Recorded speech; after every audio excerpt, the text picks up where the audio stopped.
aklat na ito ay inaalay ko para sa aking inong bayan, ang Noli Mandang na rin. Umuwag ako sa iyo. Dahil ang bayan ko ngayon ay parang isang tao may cancer na hanggang ngayon ay wala pang nakikitang lunas.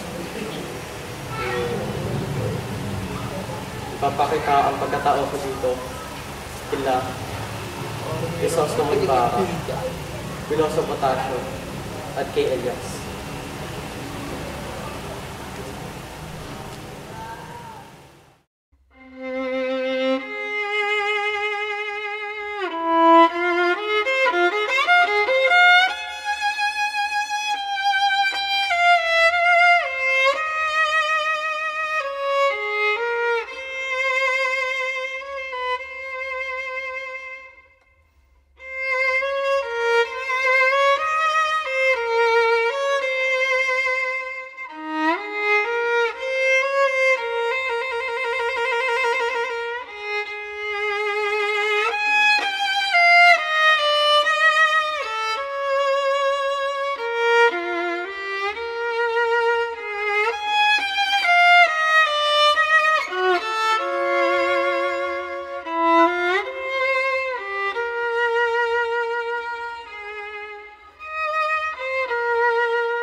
Ba't di na lang Alperes?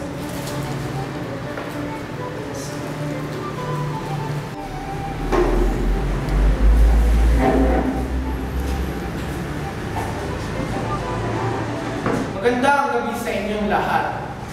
Ngayon ang pagdating ng ating panauling pandangal, ang anak ng aking mataling na kaibigan na si Don Rafael Ibarra, at ito ay galing sa Europa.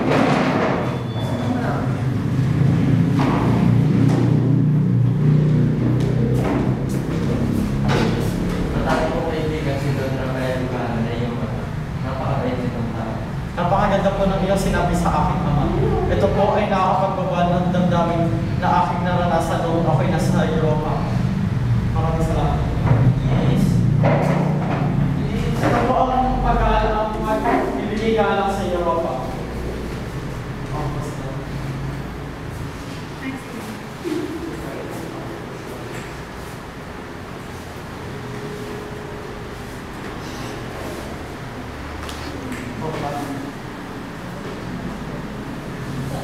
Oh, Padre Damaso, ikaw pala yan. Ito po pala si Padre Damaso, ang kaibigan ng aking ama. Padre Damaso.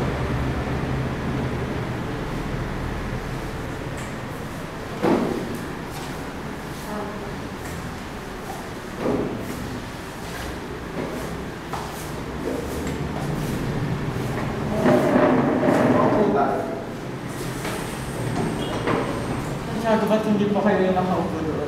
Bahay niyo po ito. Si Sinakulo ay hindi kumakain sa bahay ng Sinakulo. Nasaan na ba yun? Hindi pa ba ito yun? Hindi yan yun. Ano nga ba yun? Magtanong na lang tayo dito. Pwede po ba magtanong? Ano yun? Saan po ba dito yung libingan na may krus? Na malaki? Alin yung kus na malaki na may block na tanim? Opo, yun na nga po. Opo, pinuhukay na po yun. Sino nagpahukay? Si Padre Garote po. Bakit ito pinuhukay? Kasi po pinalipat niya po sa akin sa mga libingan na egg. Sa sobrang pagod ko po, pinagos ko na po sa iglog. Bakit po? Bakit po? Naintindihan ko sa kalamang utusan.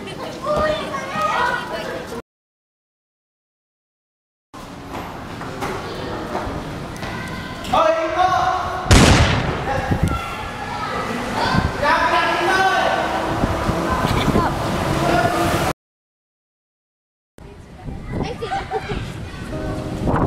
Speed! Basilio! Hindi magagawa ng anak ko!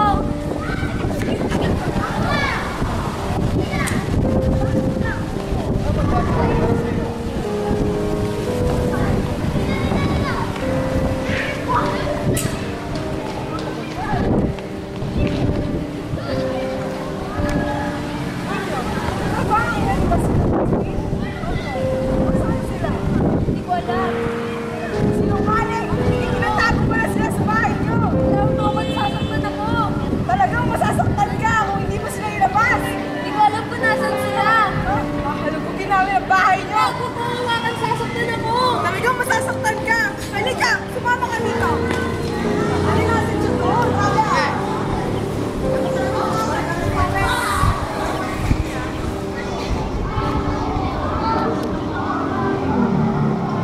Mari ba? Ang nakakot sa inyo? Wala anong kalagayan! Hindi pwede!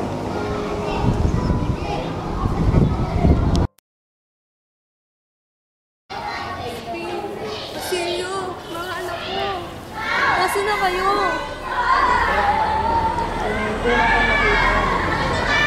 Hindi! Hindi! Hindi maaari ito! Hindi!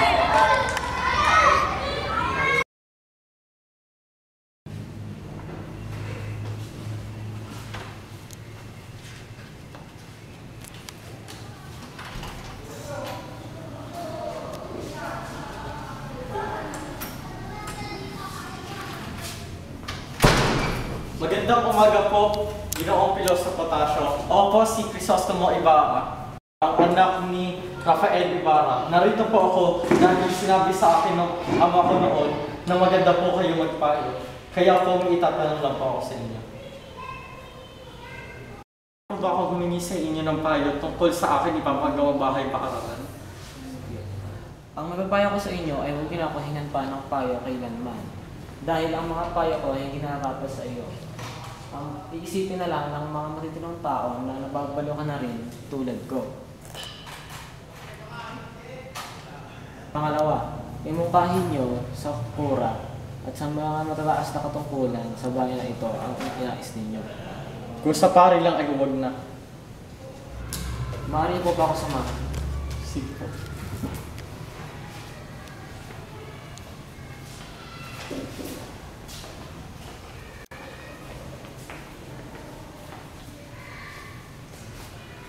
Dapat mong gayahin ng mga bulaklak at halaman na kapag may dumuting na hangin ay yuko. Pakumbaba ako sa mga private. Sige po, susubukan ko po. Maraming salamat po, Ginoong Tasio, at ako po yung makakalis na.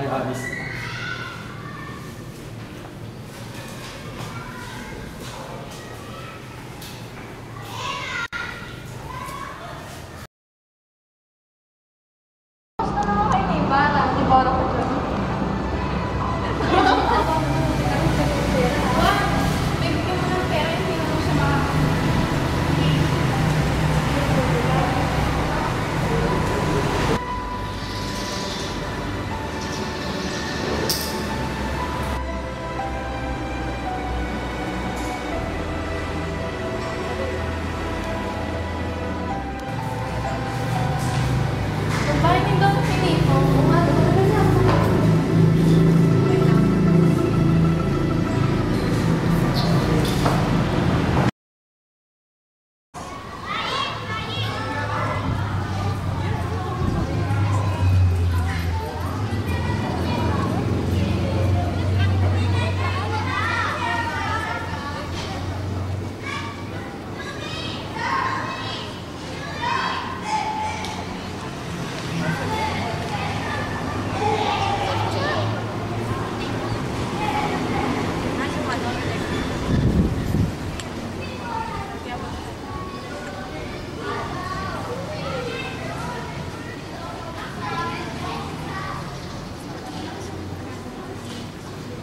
Ibarra. Gusto mo? Hindi, ayoko po. Sige na. Kailangan yan. Punta ka na.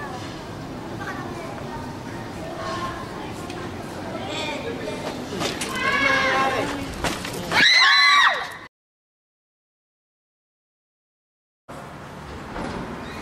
Gandang hapon Ginoong Ibarra. Oh, may pa rin, Elias. Sabihin po ako sa inyo, imbis na kailangan kahapon, hindi na po po sa bigat kanina. Makakaasa ako. Oh, Ginoong Elias, makapo tayo. Huwag na po Ginoong Ibarra. Sasabihin lang po ako sa inyo, marami po tayong kaaway, maghanda po kayo. Ako, may kaaway. Oo, lahat tayong may kaaway, malit hanggang sa malit na insect na hanggang sa mga tao. Doon ka mo magsasaka, Elias. At kilala mo ba ang aking mga kaaway? Alis na po ako Ginoong Ibarra. Ginoong Elias, marami pa akong katanungan. Sunod na lang po Ginoong Ibarra.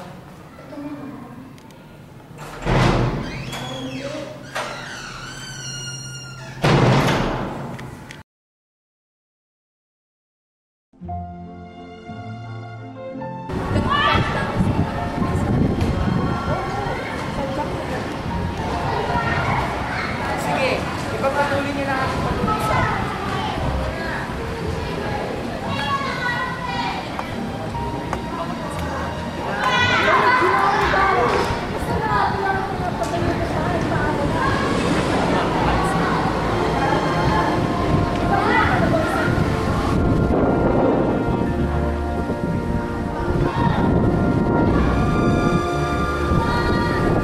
Kahit wala akong kaalaman sa akin na pinagtatawa ng mga arkitekto at ang mga nagpapagawa. Tingnan mo ang simbahan na iyan. Ako ang nagpapagawa. Ngunit bago makapagpatay ng isang kailangan ng isang ganong kaso. Nagpatayo kami ng pagamulan ng pagkalaan ng kabayan. Walang kwarto! Hindi maaari! Oo, walang kwarta. Dapat itong tularan ng mga nagmamaroon ng mga Kastila. Buhay na ito ay pinaparusahan ng mga magulang ng mga ulupong na yan. Bubulok sila sa bilangguan, katulad ng mga kasabihan. Ginoo! Pigilan niyo!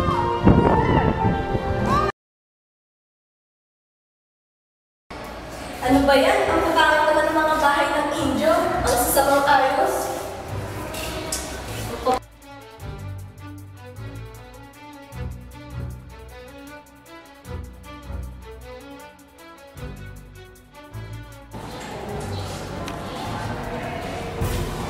Ano tingin-tingin mo? Naiingit ka ba? Ako? Naiingit? Oo, naiingit ako sa kulit ng buho. Baka nga lang patuloy niya. Hindi! Teka, tutulungan ko na nag-shoot to. Walang yung babae ko. Bakit? Yan ba yung pinagpamalaki mo? Yung asawa mong kinanton? Gusto mo? Magdalaw ko ng damit? Balik pa yun sa'yo. At bakit? Kala mo hindi kita kilala? Sino yung mga kasama mo? Hoy, nung mga babae ka, pumunta ka nga dito at papadugan ka ang gusto mo. Parang ka dito, huwag mo akong pigilan. Wala niya ako mabait kayo po! Kita ka! Wala ka! Wala ka! Wala ka! Ikaw, babae ka, isa kang bayan ng babae. Ikaw, hindi mo pinigilan yung sana kung patulong ko yung walang yung babae yun. Ano ba siya? Ikaw, parang hindi ka lalaki. Hindi mo man lang siya pinatulan. Ano nga ba? Ako pinaya ko. Linares! Ikaw, sugurin mo ang Alvarez, patayin mo siya, patayin kayong walang iyang asawa. Ayoko! Ayaw mo? Gawin mo! Kung hindi, pupunyag ko kung sino ikaw.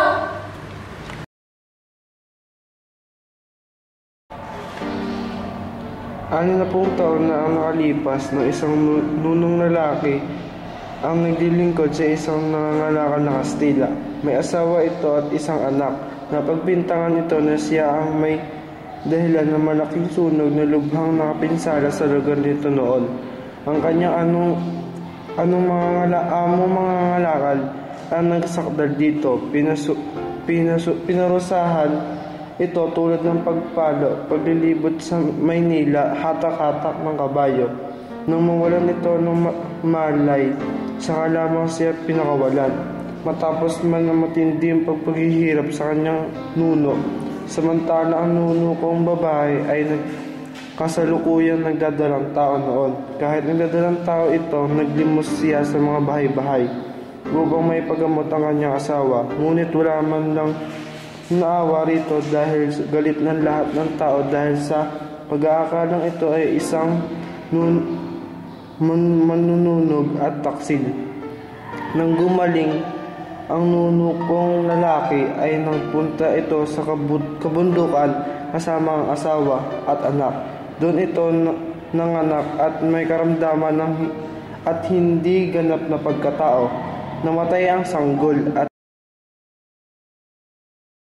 Ikaw, yung pangalan mo. Sigan po. Ano pinangako sa Crisostomo Ibarra? Kailanman ay hindi namin kinakausap si Don Crisostomo Ibarra. Sabi mo totoo. Kakamali kayo. Pinatay niyo ang aking ama sa pagpapalo. Kaya kami naghihiganti. Sabi ko ng totoo, ayaw mo padugin ka ng iyong katawan sa palo.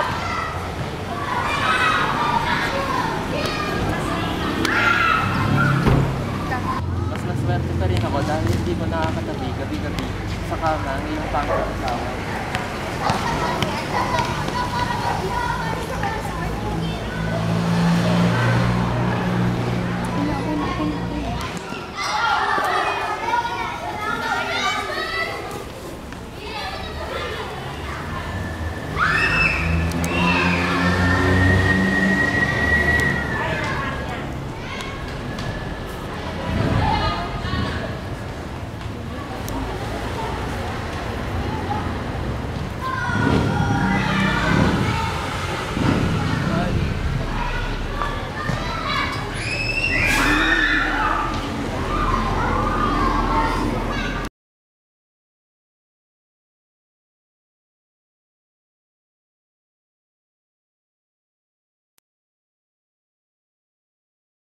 Namaan ng Panginoon, kayo ay aking kinakasama.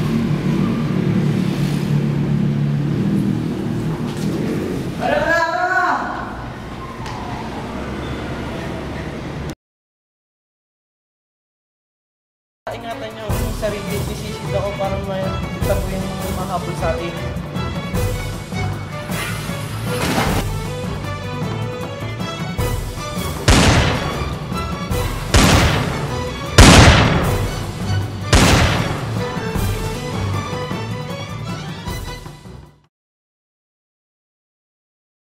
Ano nangyari sa anak ko? Yung patay na siya, hindi na ako pahit na tawagin pa asawa ng iba. Mahal mo ba talaga siya? Oo, mahal na mahal ko siya. Noong buhay ko siya, papayag ko sana ako tawagin asawa ng iba. Pero nung patay na siya, dalawa na lang pagpipilian ko. Libingan o kumbento.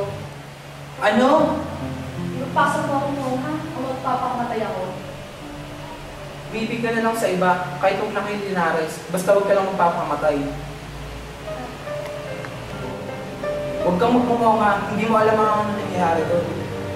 Hindi mo nga lang ipasok ka sa kumbento. Kumbento o libingan. Sige, ipapasok na kita sa kumbento, huwag ka lang magpapamatay. Salamat na ako.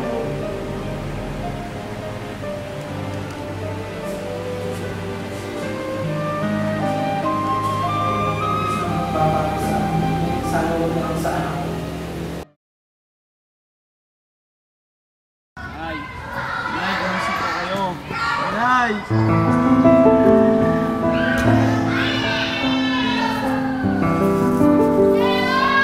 Sino po kayo?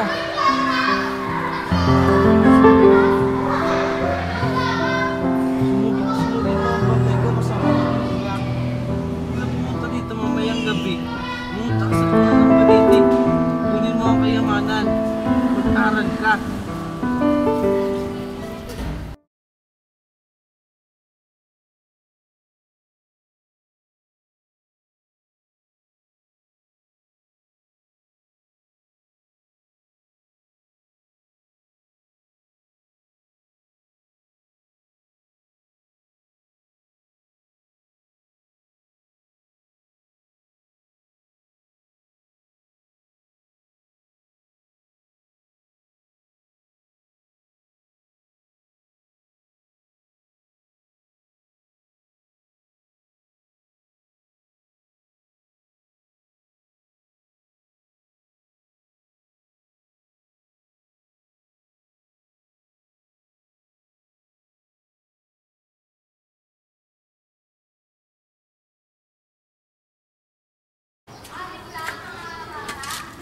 Ginoo, kailangan niyo po ba ng tulong?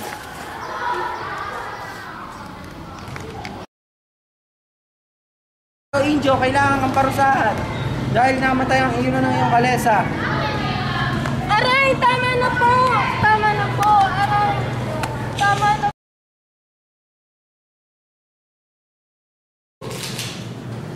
Ano ba yan? Ilan na ang panalo? Napakarami na. Hindi ko na nga magbilang eh. Ganun ba? Inagaya mo yata kami. Hindi naman. Nakakamalas. Kung bakit ka napupunta sa akin? Panalo na naman ako. Kalayaan. Kanina ko pala nanalo ah. Dahil na kami. Purong swerte lang yung gusto niya.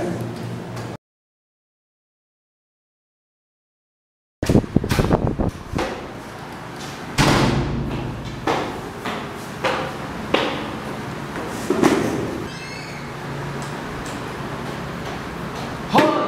Matabang lalaki! Masyadong tamad ha? Siguro hindi mo alam ang klase natin ngayon. Sige. Ang salamin ay kahit anumang bagay na makinis sa ibabaw na kahit putulin ay pwede lagyan ng debate ka. At ito ay magiging salamin pa rin. Bibigla. Pelaes! Ikaw! Ano ang natutunan mo sa ating klase? Aray! Sa pamamagitan ng pagpasok ng huli at paninigaw sa klase, ano nga pala ang pangalan mo, Injo? Lasido Presidente po. Placido. Ito nga pala ang lista ko. 15 beses ka lang umabot sa klase ah. Na? 15 na po? Oo, 15. 4 na beses na po ako hindi pumasok ngayon. At panlima po kung lalagyan nyo ng marka ang pagiging huli ko. Aba, iho, may gatas ka pa sa labi. Huwag kang magdunong-dunungan sapagkat wala akong nalalaman. Sa inyo nga ang klase nyo! Sa ano ang karangalan ng pagiging Pilipino ko? Ano? Sasama mo kayo sa akin? Sabi na nga ba eh.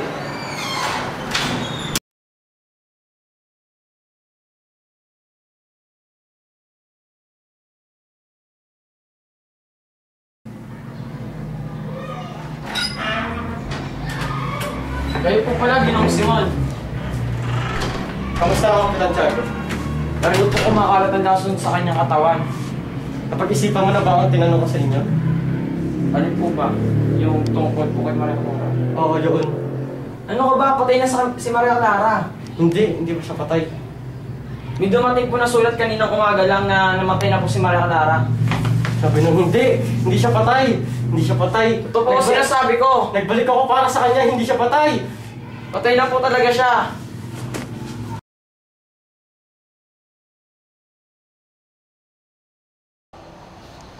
Nasaan si Tiburcio? Hindi ko alam. Dahil kahit patay man siya o buhay, kailangan siyang pahanap sa mga guardia civil. Sobrang tagal ng pagkawala na, siguro pwede naman ako magpapakasal kay Juanito Pelaez. Yung ba, laman ko ang bayan ko. Gusto ko sumama sa akin tumil sa bayan ko. Ngunit try at nakuhahin lang mga pwede na sa kanya. Balang araw, ang magkakaroon din ng bahay ng daanan. Ano na, Paulita, baka magkasipos ka pa.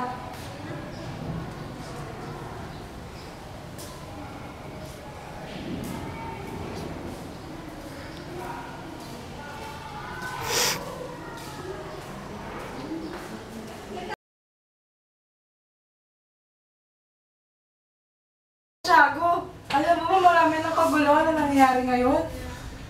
Ang mga kabataan, hinuhuli sila ng mga sibil. Sinasabi nila na nagdikit ito ng mga paskil sa universidad. Kasama dito si Basilio, ang inampun mo. Sinasabi nila na nahulihan ito ng mga ipinagbabawal na libro. Tama na. Kapitan Tiago! Kapitan Tiago! Kapitan Tiago! Kapitan Tiago!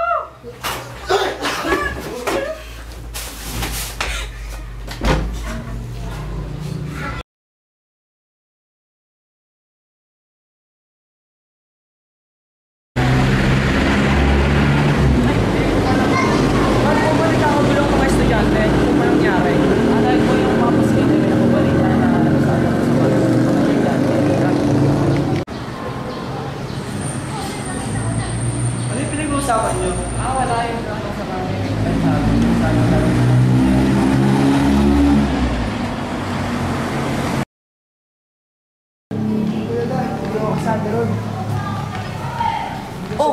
Ano nangyari? Ba't nagkakagulo ang mga estudyante? Sabihin na, hindi ako kasama ron. Bakasyon na! Kasi hindi ka pa natutuwa at wala ng pasok?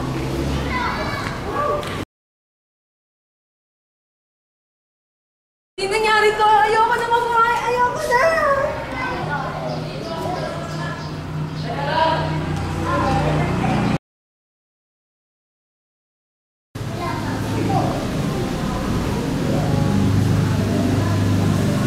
Ito na ang bagong kasal.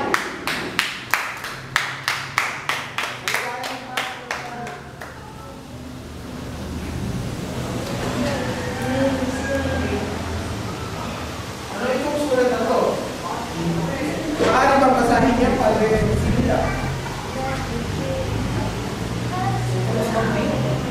Hindi maaari kong sulat ito.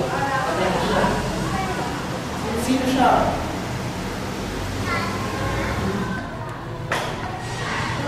O, Isagani, saan ka pupunta? Gusto ko makita si Paulina kahit yung sandali. Wag ka pupunta dyan! Wag ka pupunta dyan! Wag! Wala sasabog dyan, Isagani, wag ka pupunta dyan! Padre Sila, maaari bang ilawan mo yung lampara para humihina na ito?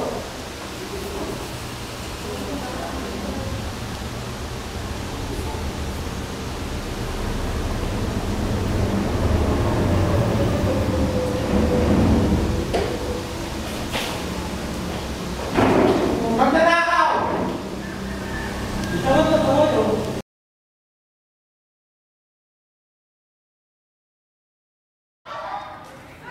Barlin mo! Barlin mo! Pag yubungan yan, ikaw ang papatayin ko.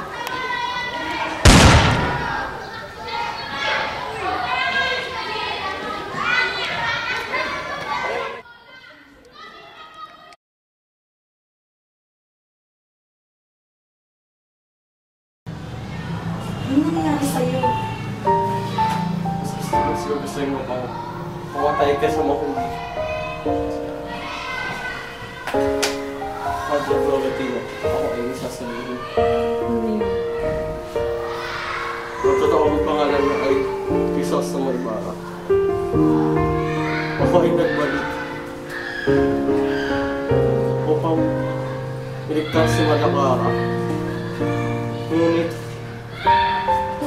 nabigo ako. Patay na siya. Nahuli ako. Ginamit ko ang aking mga kayamanan. Pumunta ako sa iba't ibang lugar. Nakipagkaibigan ako sa kaplat ng general. Upang maghiganti. Sa lahat itong umabig sa akin.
Con los terroristas.